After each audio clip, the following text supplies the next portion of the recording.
regarder. Oui, parce que le boiteux, il a demandé de l'argent. Mais ce soir, je te conseille de demander ce qui est plus que l'argent. Parce que l'argent, ça finit. Oui, oui, si tu demandes des voitures, ça finit. Des maisons, ça finit. Mais il faut demander le salut de ton âme. Vous avez vu ce malade-là? Spirituellement, il est malade. Parce que le spirituel est malade. Le corporel aussi est malade. Mais je t'assure, ce soir, si tu es guéri spirituellement, tu seras guéri aussi physiquement. Oui, oui. Si tu as le salut de ton âme, ça peut être perdu, le salut se perd. Il n'est pas encore trop tard. Tu peux renouveler encore les grâces. Vous avez entendu les témoignages. Ils ont eu le salut. Ce soir, là, Dieu va faire pour toi aussi. Ce soir, ce sera une soirée de témoignages. La prochaine fois, tu vas venir arrêter sur témoigner.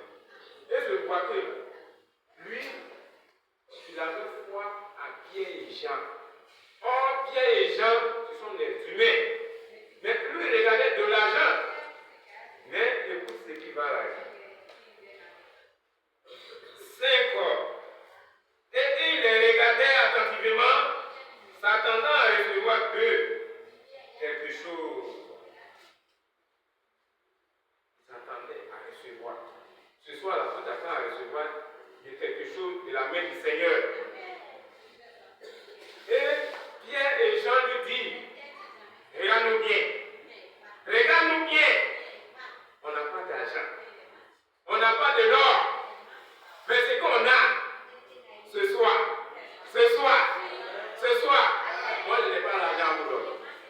Mais ce que je peux vous dire, c'est que Jésus va vous donner ce qui est plus que l'argent.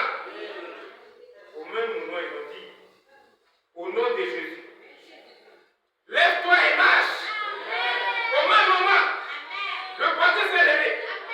Immédiatement, ses pieds, la force est venue là-dedans. Il s'est levé et il a commencé à marcher. Il a commencé à sauter. Il est rentré dans le temple.